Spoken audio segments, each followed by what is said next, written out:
Hi, and welcome to the Believe in the Land show. My name is Andy Billman. Let's take a look back at the week that was in Cleveland sports. A lot of playoff excitement. It is NBA playoffs again. First time since 18. The excitement, the evenness of the matchup between the Knicks was felt. It was the most talked about series in the first round. The other teams, like the Sixers, the Bucks, and the Celtics, are getting more love, and deservedly so. Those are the teams that really, at the end of the day, are the favorites to win the whole thing in the East. They're favorites to come out of there. But the most talked about series so far, by far, is the Cavs and Knicks. Most talked about series. A lot of it has to do with the Cleveland New York hype. Both are rabid fan bases. We all know we're Cavs fans. We're rabid. And, we're hungry and excited to get back in this thing. And also, new storyline, obviously, since the first time since the late 90s, it's no LeBron. So the Cavs are in there without LeBron. We're going to touch upon that at the end of the show today. But there's a lot of excitement, anticipation. The Mitchell addition has really brought a new flavor to the city of Cleveland in basketball. He is by far the face and the best player on the team. There are other good players, as we know, like Garland and Mobley and Allen. But really, even though there's a four horsemen, I'd like to say, the true stud is Mitchell. And he was on full display last night against the Knicks. It was not enough. The Knicks really came after the Cavs hard, as they always do. Brunson got an early foul trouble, which was an early story in this game. Garland actually went off in the first half. I thought Garland did a really nice job controlling the game at first, made some shots. Tempo was really never a factor. It was a big factor early on in these two games. The Knicks and the last game played in Cleveland really took the pace high, did not favor the Cavs. Cavs have to play these games in the high 90s to low hundreds, mid hundreds at the most. And that's what this game was. And the Cavs still couldn't pull it off. Still didn't quite have enough. Game was really controlled by the Knicks. It seemed like the whole time the Knicks were ahead by 4 or 5 points. There were moments where the Cavs could creep in and got some things. Mitchell did have a wonderful game. The defense was pretty good. Randall had a strong first half. Brunson had a strong second half. Neither player went off. Really, no one for the Knicks really went off as you might have thought in this game if the Cavs were to lose. But a developing storyline, which one that's going to be talked about throughout, is the lack of rebounding and how the Knicks got third and fourth chances sometimes on certain occasions. Think about that. They got second chances quite a bit, sometimes third or fourth opportunities. I mean, that just can't happen in a basketball game. And that's why the Cavs lost. The Mitchell-Brunson matchup was won by Mitchell. I thought Mitchell outplayed Brunson. I thought he was better than Brunson last night. Brunson was good, but I thought Mitchell was very good. And the Cavs still lost. Cavs defense showed up. Tempo was there. That's how poorly the rebounding was in this game. It was a huge deficit. It was near even at halftime. But in the second half, the Knicks, whether it was Hart or Robinson or Randall, were always getting second or third opportunities in this game. And that is point number one. The rebounding and loose balls have to be slowed down by the Cavs to win. The Knicks did whatever they wanted to with loose balls or rebounding in this game. It was a huge, huge factor in this game. And the Cavs really had a hard time with boxing out, muscling up on multiple occasions. Mobley got pushed out of the way. But, there's no such thing, as I say in sports, usually about a scapegoat. You can have it. It's rare, though. It's always a team effort. There's always something it comes down to. Usually when it comes to points and emphasis in a game, there's usually not one reason. I dare say in this game, the second and third opportunities the Knicks got were the difference in this game. It was that striking. It was that porous. It was just that much outmatched in this game. If the Cavs could have just gotten a few rebounds, just a few one and outs in the fourth quarter, they would have won this game. That's how bad it was. Cavs could not They just could not muscle the Knicks away from the hoop. Very discouraging, because this is something that is technique, something that you just can't change really when it comes to size. You can't just, all of a sudden, lift a bunch of weights and become strong. This is something that's going to have to be talked about in the offseason. But the Cavs have to develop some mental toughness and have to really think inside, how much do I want this rebound? How much do I want this loose ball? I want to give it back to the offense, because at times it just seemed like the Knicks wanted more. And that hurts as a Cleveland fan. Hurts. The New York Knicks out-muscled and hustled the Cleveland Cavaliers. Cleveland doesn't accept that, and it's hard to hear. We'll get into other things in this game that implicated it. We'll get to other things in this game that, yes, was the reasons why they did not tell the Cavs away. Is this fixable in the series? It is. Is that a big difference in the series? It actually, I would say it's twofold. Meaning, if they can just get it down to 5 offensive rebounds being outdone, they'll win this game probably by 8 or 9 points. They just could not handle the board pressure that the Knicks put. It was like a steamroll. You could feel at the end of the game the Cavs were not going to be able to get second or third chance opportunities denied. They were just going to get out rebounded and out hustled. Mobley, especially, I thought had a very difficult time. Allen did as well. Allen did not put up enough force in there, but it really came through to me on Mobley. Mobley, on multiple occasions, just got shooed away like a fly. Pushed away. Can't happen. Can't happen. And it's hard to accept. JB's going to have to make adjustments. Maybe you go with Lamar Stevens down the stretch. You might. Lamar Stevens is a decent rebounder. He's better than what you had on the floor. Osman can't rebound. He's a terrible rebounder. And there's no reason why Dean Wade or Rubio should be on the floor anymore, and we'll get to that in a second. Garland, not his strength. Mitchell, he gets a few. But Allen and Mobley have to get in there. I would get even as crazy to say from what I saw last night, you dare might put in Lopez or Stevens on defensive situations late in the game just to get box outs. You're actually there. You might need to see Lopez. Never thought I would say that after game 1. You might need to, just to get a body on a body. The Knicks were flying around the glass. It was just embarrassing in this game. Just embarrassing. Again, it was that big of a difference. It changed and cost the Cavs the game. The Cavs were down big at one point in the fourth quarter, almost to the point where he felt like it was a sleeper hold. Mitchell alone came back, got the game tied, and even the Cavs took the lead briefly. And then from that moment on, Cavs got stops. Cavs couldn't squeeze the orange. Couldn't get a rebound. There's not a lot to analyze in this game. Cavs get some rebounds. Cavs box out. Cavs probably win this game by 2 or 3. It's that close. It was that apparent in this game when you watched it. Cavs had no answers for the Knicks when it came to rebounding. Have to do more in that effort. It is a big point of contention in this game. We'll get to some other points now, but I want to hit this one more time. Rebounding loose balls cost the Cavs the game. Cost them the game. The bench situation is not good for the Cavs. I mentioned both names. Rubio, who we loved from last year, is not the same player right now. And Dean Wade, who I just was scratching my head at the end of the year of how he got minutes, and I guess this was some kind of plan. They put him in there quite a bit in this game in the second quarter, and I don't understand why.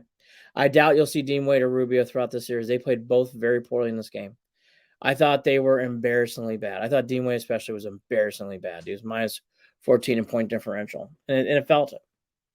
You didn't even need to look at the box score to see what was going on in this game. It was that poor of an effort from Dean Wade. And Rubio looked really shook, and he's a veteran. Very surprising from Rubio. Not so from Dean, but surprising from Rubio. Rubio, I expect more. Just didn't have it. Just could not make plays at all. Both look very tight in this game. And then there's LeVert. These bench players, there's something that's going to have to be done. LeVert, who played really well at the end of the season, looked nervous and tight, missed a lot of shots he usually made, and really looked uncomfortable on the floor. LeVert's going to keep playing, and you need to have LeVert play. He's going to have to come in at some point and make some plays. He has to play better than this. Bench is number 2. And I think you need to see some Stevens. I was okay with Osman, but you need to switch out Osman for offense and defense. Osman for offense. You got to get him in there in offensive situations. I understand that. You cannot have him out there as a defensive liability. He is just not good enough to play defensively. And there were many situations that he was matched up on the wrong guy, and we're going to get to that here in a second. Lamar Stevens, I'd give that a go with Osman, 6 to 8 minute stretches. And I would really think hard about playing Danny Green. I don't understand the reason why Danny Green's not playing this point. If we made a trade for this dude, let's see him play. He's a champion. He can shoot threes. He certainly can't play any worse than the guys who were on the floor yesterday. Bench must improve. And number 3 is JB Bickerstaff's adjustments. He really had a hard time making adjustments in this game. The players almost carried him to the finish line. JB's got to do a better job coaching in these games. He got out coached. He really looked out of sorts at times in this game. He has got to make adjustments to make these players feel more comfortable. He has got to get this team more loose. This team was too wound up yesterday. You got to make plays to get LeVert in the game. You need LeVert in the series. You cannot not have LeVert play. You got to have him play in the series. It's huge. It's such a big component in this team. To think like you just can't live without him is crazy. That's on Bickerstaff. Bickerstaff's got to get better stuff from the bench. Bickerstaff's got to teach his team how important rebounding is. It can't be going to press conferences, well, we learned a lesson today. That is not what should be said here. Bickerstaff can't allow that to happen. It's inexcusable to walk into a postgame going, well, I think we learned some things. Well, this is not a learning experience, JB. We are in the playoffs. Time to win the game. JB Bickerstaff's got to do a better job in game adjustments. Got to put emphasis on quickly. Got to get ahead of things more quickly in these games. You can't allow things to play out. I thought on multiple occasions he let things play out instead of making adjustments. And it just doesn't mean calling timeout. And that's another point with JB. He has got to keep some timeouts in his back pocket. He spent them all. We only had 1 timeout for most of the fourth quarter. You cannot have that happen in the NBA playoffs. You need timeouts. Cavs needed timeouts late in the game. Didn't have them. Must make better adjustments. JB's got to do a better job. He's 0 for 1. That was a bad coaching job in the first game. Wasn't terrible, wasn't horrific. Didn't cost the Cavs the game. But it wasn't good. And then the fourth one, and again, this is the ray of hope. Mitchell, I thought, outplayed Brunson, and they still lost. Heartbreaking to say that. But Mitchell came out. I thought, even though he had moments where he struggled, he thought he came out, played really, really well in this game. And then the fifth point, making easy shots. Mobley missing a lot of easy shots. LeVert, Garland missing mid-range jumpers. Got to see more of these makes. Can't be missing all these shots. It was across the board at times from the Cavs, missing way too many shots. Too many shots that are very, very makeable. Again, the Cavs make a handful of shots. We're talking about how the Cavs win. That's how close. This game, to a lot of people, sometimes come off as a blowout. This game wasn't a blowout. This game wasn't uncompetitive. It was that close where the Cavs almost won. But they didn't box out, didn't rebound well. JB had a really hard time making adjustments. The bench got nothing from Dean Wade and Rubio, and they played significant minutes. LeVert also is in that crowd. None of those guys gave him any significant minutes. You missed a lot of easy jumpers, a lot of easy layups. Mobley missed multiple. And still Mitchell outplayed Brunson. You lost. That's your game. Thought Allen played okay. Thought Garland played okay. I thought Mobley was excellent defensively. He struggled everywhere else, and struggled is being kind. He played very poor offensively. He played poor on everything else in his game. He struggled a lot. Defensively, he was ready to go. Defensively, he did the job. But on offense, you can't be missing shots like that. You have to do a better job rebounding. You are a big. It doesn't even matter. Get in front of the guy. Make some rebounds. Get to loose balls. Mobley's got to do better in those situations. It's really that flat out. They're just flat out. There's just sometimes there's not an easy way to put it. In the situations, he's got to do better than he did. If you are a Cavs, if you're a Cavs denier, meaning you think the series is over, you're wrong. These are fixable things. I don't think the Knicks and Cavs are that far different. But the Knicks' domination of the board, if you just erase that, even if you get nothing from the bench still, even if you get no adjustments from JB, even if you're still struggling on certain aspects on the club when it comes to making three-pointers, which we didn't even get into in this game, you're still not going to play Danny Green. I still think the Cavs can win. That's how bad of a difference number one was. Don't lose sight of it. Cavs played really tight in this game. Cavs looked really tight in this game. Cavs have a lot to learn from in this game. But that is not what the coach should be saying. Coach needs to make better adjustments to make his team more successful on the floor. Didn't happen in game one. Frustrating loss knowing that Mitchell outplayed Brunson. This series is still very winnable. Long ways to go in the series. Seen this way too long in the NBA. Don't give up hope. Don't feel like it's down and out. Tough loss. You're going to have to win on the road. You might have to win in New York twice. Is it catastrophic if the Cavs lose game two? No, it's not over, but it's going to be pretty bleak. Need to win game one? Yeah, you do. You need to win game. Need to win game two. You need to win game two. Really, really do. We'll see how the rest of the series plays out. Mitchell again was such a star in this game, and they threw away a great defensive performance. They really played well defensively. But if you're not going to rebound the ball, then what's the point anymore? The Knicks are that well coached about rebounding. Time to see some Danny Green. Time for JB Bickerstaff to make better adjustments in game. And it's time for the Cavs to have some players jump up and help Mitchell. Garland needs to make a few more shots. Mobley's missing way too many layups. And his team needs to play looser than what they are. Some real disappointments in game one. But it was very close from the Cavs winning. It really was.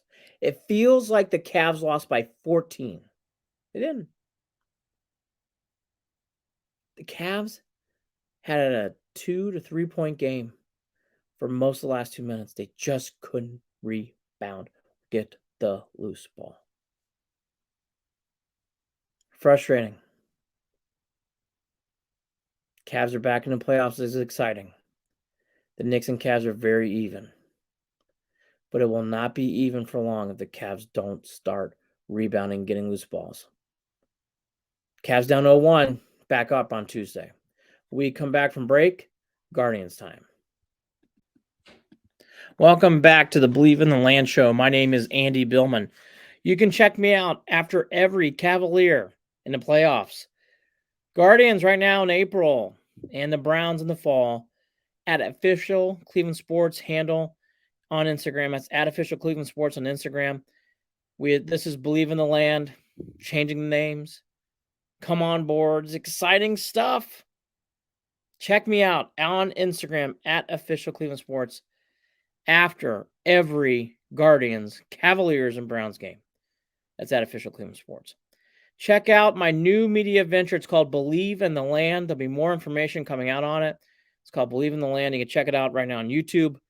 Bunch of podcasts, bunch of thoughts, bunch of reviews. Who needs sports? Come on in and Believe in the Land. You'll get all you need more. Check it out. Believe in the Land on YouTube. All right, so the Guardians this week went 3-3. They played the Yankees, barf, went 1-2 at home. Played the Nationals. Nationals are a terrible young team, but they're very young, feisty young team. They almost got the sweep. They won 2 out of 3. Not the cleanest of weeks. Seen some good things. I thought saw some concerning things. Saw some things that really struggled, but I think they'll be okay. But here we are in April. As we all know, Francona's teams really don't usually perform very well in April. So to say this is anything different at this point's not being fair. This is kind of par for the course with this club. But they're in second place, only a game behind the Twins at 9-7. And I'll sign up for that, seeing how the Guardians have played. They came out of the box on the West Coast swing, I thought, playing good. Came on, played okay, and Nationals are playing okay. But they won the series. That's all that matters. And they're staying ahead of where they need to go. I mean, they're not falling too far behind, and they're right there. They're only a game behind the Twins. That's nothing. That's nothing in the long scheme of things. Nothing at all. Overall theme. The pitching, starting, and relieving, we're starting to find out some things. The injuries are mounting for the starters. That's impacting the relievers, leaving our pitching staff across the board average. That's my point number one. The Savali injury this week was a big injury. He's out again with an oblique. An oblique injury is like the high ankle sprain in football. It's usually about a 4 to 6 week injury, not quick. Savali had looked good early, so for him to go down, already with Tristan McKenzie going down, now he's out longer. I shouldn't say longer, but he's going to be out extended. He's not going to be back until June now. It's a ways away. Doesn't look like Tristan McKenzie's anywhere to being close. They put him on a 60-day IL. That's a big deal. So here we are. We're early on in the season for the Guardians, and we're already having 2 of our mainstay pitchers hurt. That, I think, has put strain on the bullpen. We are not getting lengthy starts. Bieber's probably been the only one so far who's been pretty consistent. Plesac. One game up, next game down. He struggled in Washington. They got the win still. He was great at home earlier in the week against Seattle. Maybe he's up and down. Hunter Gaddis is a rookie. He got absolutely the doors blown off him this week. Cal Quantrill was better in Washington, but he hasn't been great. And then we got the young man, Peyton Battenfield. And again, first start ever, Major League's going 4 2/3. The starting pitching injuries, and because the starting pitching's not given length, it's weakened our bullpen, which I think can be strength. So for those of you right now who want to pound the bullpen, that's fair in certain aspects. But I will tell you the bullpen's being exposed, and that's not what a good bullpen can have happen. The Guardian, you want to hide your relievers. And what I mean by that is you want to use them strategically, not out of necessity. The Guardians right now are using their bullpen out of necessity. That's not really how their bullpen is built because of these injuries. If you had Hunter Gaddis back there as a long man, okay, sure, I can get it. But they don't have that right now. These guys are pitching a lot, and I think it's exposing them. I'm worried about this long term if this continues. Guardians need to see McKenzie not coming anytime soon. Guardians need to see Savali not coming anytime soon. So, okay, let's go back to the original point. This pitching right now is really being stretched. It's average. Average. The Guardians need to think about, do you make a trade for a starting pitcher? Sam Hentges is another pitcher who's out.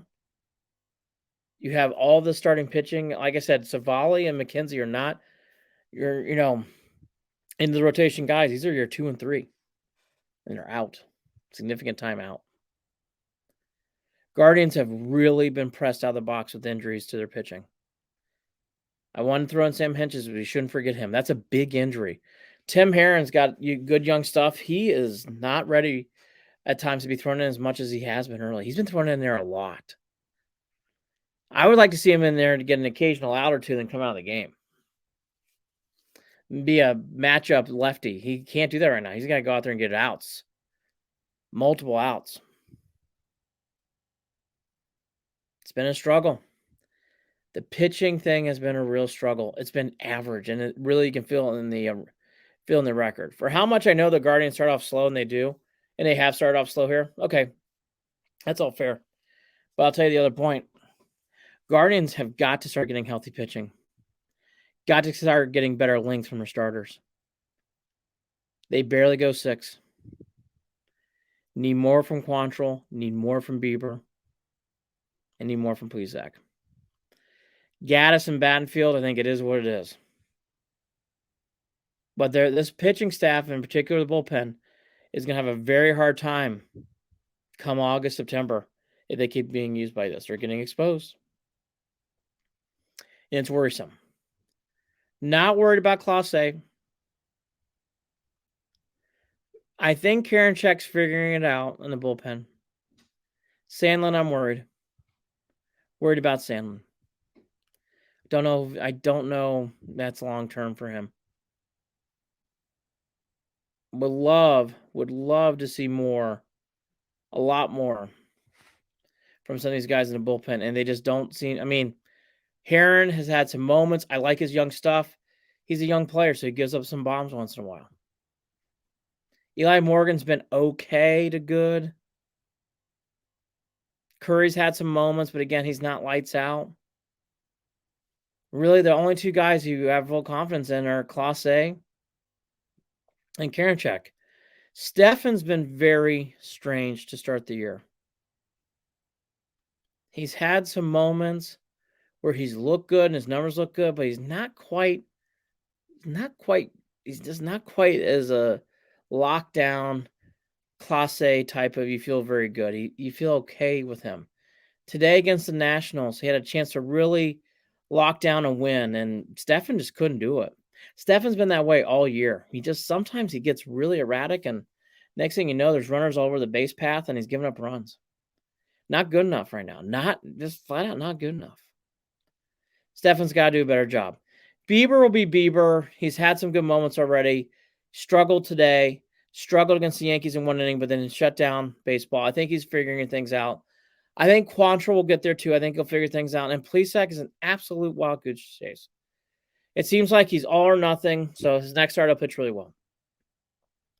He's got to be more consistent. I mean, they're lucky they were playing the Nationals the other day because they got out of it with a win. But against other teams, I think Plesac would have had another blow-up implosion. And like I said, I like Hunter Gaddis, but he's really young, and Peyton Battenfield's just a baby. Just getting out there and starting to pitch. But he looked the part. But again, he's such a young player. I know there's been a lot of people speculating, should they bring up this guy Taylor Beebe? I guess. Don't think that's the answer, though. Guardians have to really think hard. They have all this young talent to trade. I think they might need to start to make a trade for a starting pitcher. You cannot go much longer with these injuries. They are really getting pressed right now. And it's not good. And it's very early to be feeling the heat of injuries. But the Guardians are really feeling the heat of the injuries. They cannot go this long, much longer. They're going to really need to think about making a trade for a starting pitcher. That's tip number one. And it has really, really affected the Guardians as a whole. These injuries have been very, very, very hard. And they just have, and it's really hit hard on this team. Point number 2, J-Ram's off and running. Good to see he got a home run. But overall, and Josh Bell's gotten going this week. That's good to see. So you're starting to see some power. Guardians need to figure out how to get some more power. Saw it in Washington finally. Josh Bell came to life. I thought J-Ram, who had a majestic home run, came to life. Need some more power behind the bats. Naylor right now is in an early slump. His batting average is below 200 now. But again, more importantly, he's just not getting very much. He's not getting very much from power at all. Guardians are having a hard time putting balls in the seats. You don't need to do it every time. You don't need to be the Yankees, but the Guardians have to get some more power from this lineup. Have to. They're not getting enough power. It might cost them down the road. Again, good to see J-Ram get warmed up. Good to see Josh Bell get warmed up. We really needed Josh Bell. God, he got off to a slow start, but he really got hot in the National Series, and he hit a lot of doubles too, which was good to see. They need more power, though. Need more power from a whole slew of guys. Naylor in particular right now needs more power. Point number 3, the Brennan experience has been incredible. He's off to a very hot start. Will Brennan looks the part. He's actually pushing away opportunities from SpongeBob Oscar Gonzalez from playing right now, which is amazing for how well Oscar played last year. But that's how good Brennan's been. And Brennan's a very, very good player. He looks the part. Going to be hard to see Brennan doing not playing right now. He's just doing such a good job with the guards. Very, very excited about Will Brennan. Also, I want to throw in there is Miles Straw. Miles Straw, who got really rummaged by fans. If you go on the Instagram show, @official Cleveland Sports, Believe in the Land, you see Miles Straw got hammered by fans. He is really, really playing well. He is having such a good start to the bat. Quan is being very clutch in situations too, which is good to see. Those players really, really stick out. Your mainstays are Ramirez and Jimenez. Both are solid. They're pros. But those other guys are really filling in the dots and doing a really nice job of it. 4th is defensive glove issues. We've seen it on multiple occasions this week. Little league type errors on Friday night with J-Ram and Rosario missing second base. J-Ram dropping a fly ball in the infield. J-Ram's had a rough time start off the year defensively.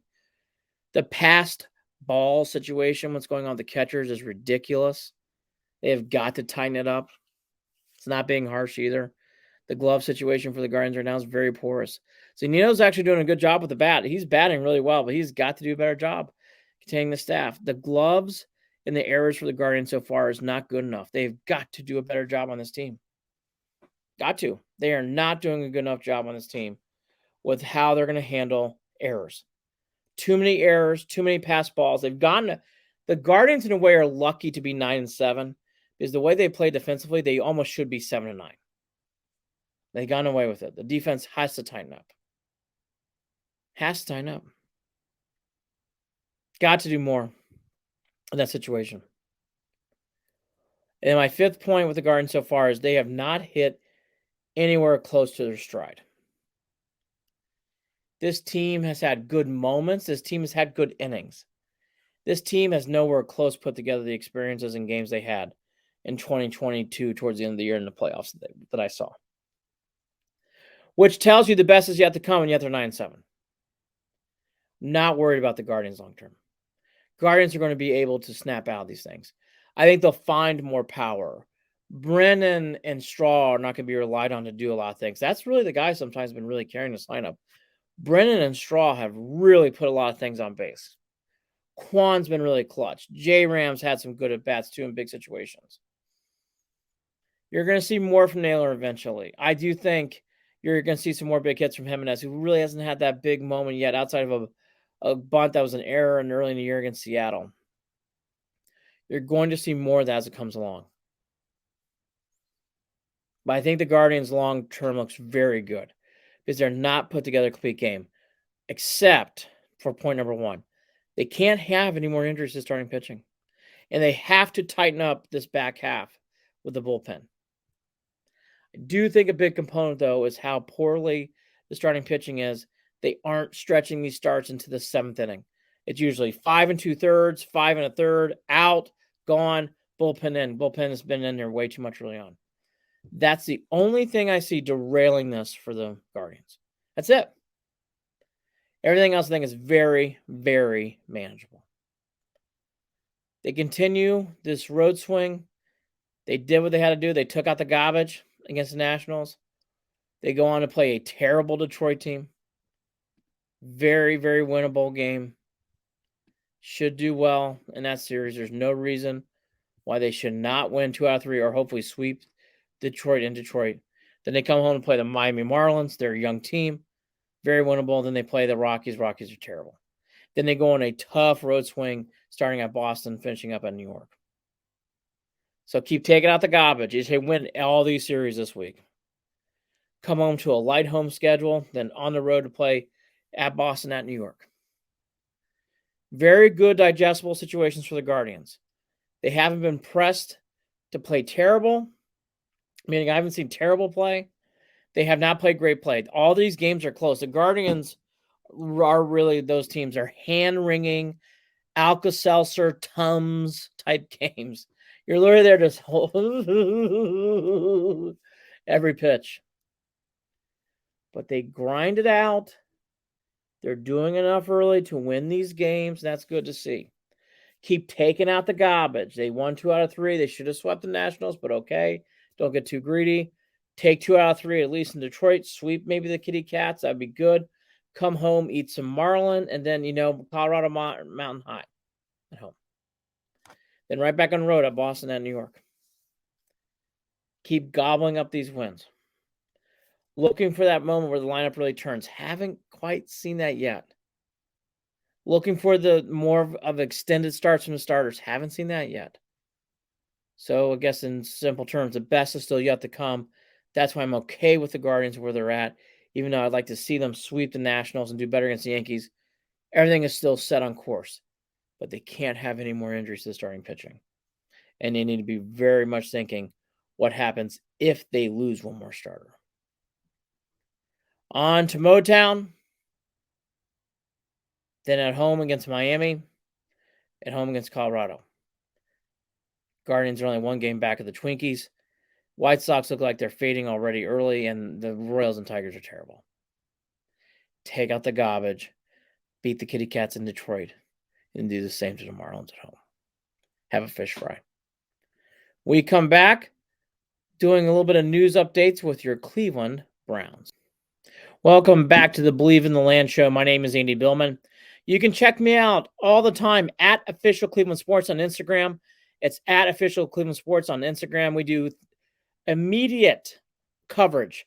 As soon as the final out is recorded, you get Guardians coverage. As soon as the final horn sounds in basketball, you get Cavaliers. And as soon as the final gun goes off in football, Browns time, instantaneously. As soon as the game ends, I'm there for all 162 for Guardians games, all 82 in playoffs for the Cavs, playoffs probably for the Guardians, and all 17 for the Browns. It's at Official Cleveland Sports. Check it out. Also, there's a new company I've started called Believe in the Land. Check it out on YouTube. More to come on through a website, Believe in the Land. Check it out on YouTube. All sorts of videos up there. With our Browns, what should be a quiet time, especially looking, there is no NFL draft because excitement, because there's nothing until the 3rd round. This should be a dormant time.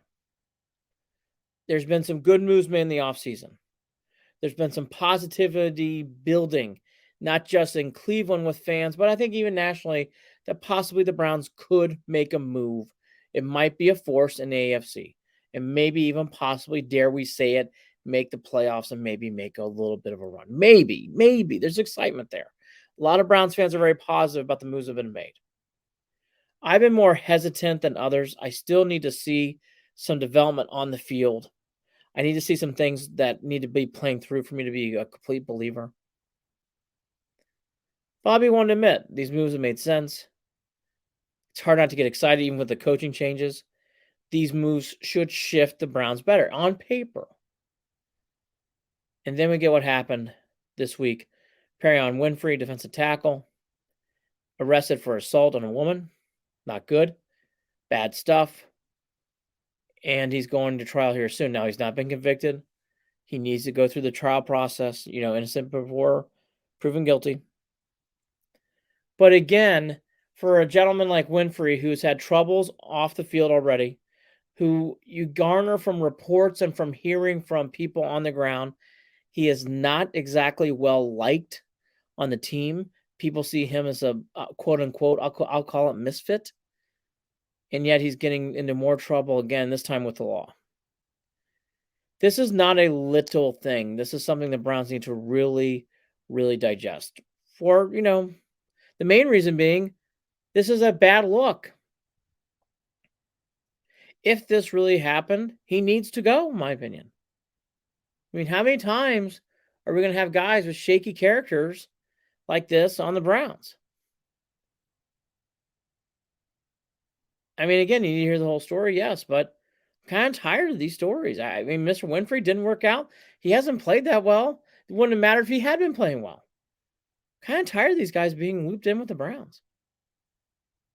It seems to be and again, the Browns aren't the only team. There's several other teams. And actually, every team in the NFL deals with this. But I think for the Browns' sake, this is an important moment to decide, are you going to keep a guy with character problems on your team? And again, not just with the law, which is a very important thing. He's had issues with his teammates. He's had issues staying out of trouble with the coaches. He has not been well liked so far inside the locker room. You can tell. This is not a rumor, just the facts. And he's not a talented enough player to be getting away with that kind of stuff anyways if he hadn't been doing misdemeanor assault charges, which is what's happened here. And here's the biggest problem of them all. If you're just talking on paper, on the field, how can the Browns cut him? Because they don't really have a lot of defensive tackle options to fill in. That defensive tackle position is weak to begin with. And this is why I have a hard time getting excited about the Browns for next year. We're not even into camps, and we're having issues already. It's just another thing for the Browns. Yes, Winfrey isn't a mainstay. Yes, he's not a pillar. But he's a guy who is expected to do better things, maybe make an impact on this team. And frankly, now I think he might get cut. And if I were the Browns, I would cut him. It's too much. Young man needs to learn some lessons and figure stuff out. Not on our watch. It's mind-numbing as a Browns fan because every week we seem to go through these little situations where it should be calm and off season. And again, this didn't make huge news waves, and this wasn't, other news stories we've seen in the past 5 or 6 years in this town with the Browns. It's nothing like that. But the Winfrey story is not a little story to me. And I think it just sums up again how the Browns are always in the wrong place at the wrong time with the wrong players with character issues. Not across the board, not every player, not even majority players. And again, in fairness to Mr. Winfrey, he needs to be brought into a court of law, innocent before proven guilty. All true. But with his past on the field, his problems in the locker room, if this is deemed to be true, the Browns need to cut him and move on. They need to find another replacement. Stringing Winfrey along is not the right look. It's not the right thing, and it's time for the Browns to make a stand. Hopefully, they will do the right thing here. And as for this defensive line, they need to figure out how to add a couple more pieces. They now need another defensive tackle, and they need another defensive end. Can't draft everybody. Got to figure out a way to get in some, affordable replacements or backups to play these positions. Other than that, it's pretty quiet. But it just seems like it seems hard for the Browns to escape some negative press, and it happened again this week with Winfrey. Draft is a ways away. No pick again until the third round. And the Browns do start gathering together this weekend, Berea. We'll bring some news stories if they come to light. One more break, and then we're done. Welcome back to the final segment here of the Believe in the Land broadcast, podcast, everything you want and more, baby. My name is Andy Billman. You can check me out after every Cavaliers basketball game, playoffs included. As soon as the final whistle sounds, you can check me out at Official Cleveland Sports, the Believe in the Land instantaneous analysis done by me. You need instantaneous, so do I. As soon as the game's over, you want to chat, you want to talk about it. I do that after every Guardians, Browns, and Cavaliers game. That's at Official Cleveland Sports on Instagram. Check it out. We have officially ended the LeBron era. Kind of been declared earlier this year by me, but this cements it with them making the playoffs. I know the Cavaliers lost game 1. I know there's a lot that needs to be played out. That's going to bring some disappointment or some highs, maybe, if they beat the Knicks, which I still think they will. But no matter what, you have to realize as a Cavs fan, at least I have, the growth of this organization and this growth of this team to be in the playoffs, to be a force in the playoffs, not just like a throwaway 7th seed that made the play-in games. No, this is a 4th seed, home court advantage, playing big-time, prime-time games in ABC Sports. And for the first time in 20-plus years, there's no LeBron surrounding situation. Other Cavs fans have been celebrating this. I don't do that. So I love the 2016 Cavs. I love that LeBron played for Cleveland, the city he was, he wasn't raised in Cleveland, but he was raised in Northeast Ohio. He was one of our own. And the championship he won, I will never forget, nor should we as fans. It was fantastic. It lifted the city, certainly lifted my career. It was just a wonderful, wonderful moment for all of us Cleveland fans. So when he left again to go play in LA, which was obviously a lot less harsh and brutal than it was the first time when he went to Miami, a lot of people still harbor feelings, whatever else. I will say I'm not that guy. The Cavs made the playoffs last time in 2018. They had LeBron James on his team. They should not be penalized for that. It's not a penalty. But it shows in this organization right now that they're playing on primetime games at 6 o'clock, again, not buried late at night or early in the day on Sunday. They're playing in big primetime games on Saturday because fans and NBA that people alike want to see the Knicks and Cavs series. And it's not just because of the Knicks. The Cavs have played a big part of this. It's great for the Cavs. It's great for the city of Cleveland. This team has taken a large leap in a very short period of time. A lot of people should be credited for it. Donovan Mitchell should be credited for it. Kobe Altman should be credited for it. Garland, Allen, Mobley, all of them. Yes, J.B. Bickerstaff actually made some things that helped. LeVert, everyone. But this is a celebration of an organization. It is such a big moment. Kevin Love's no longer on the team. The 2016 era has ended. It took until 2023. Not too long. But the Cavs have graduated not just into, we've seen this in sports all the time. Sometimes teams and organizations never get back to that level. The Bulls, outside of a couple years from Derrick Rose, have really never sniffed that level again. Other organizations have felt the same. The Royals currently right now in baseball is another example. But for the Cavs to have to rebuild and recharge, and for this team to be on this kind of stage in this short period of time, says a lot about the organization, and it's a credit to the Cavaliers. They are a wonderful organization. We want the Cavs to win. We want the Cavs to beat the Knicks. All true, all fair. But don't ever forget how important it is that the Cavs are back in this position and how hard it is in sports. Not easy. Big kudos to this organization. Big kudos to Dan Gilbert. Big kudos to everybody involved. The Cavaliers are back when a lot of organizations will not be. It's great to be in these games.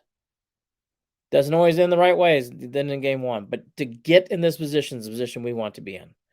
It's very boring being the Pacers right now, the Utah Jazz right now, and many other organizations. It's a lot more fun being the Cavs playing the Knicks.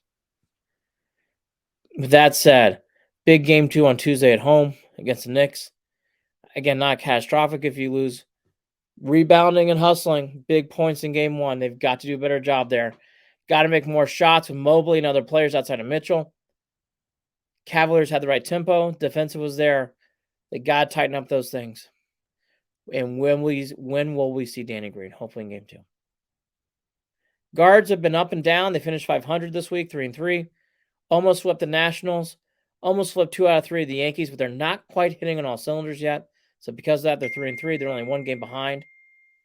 What's going on with the Twins?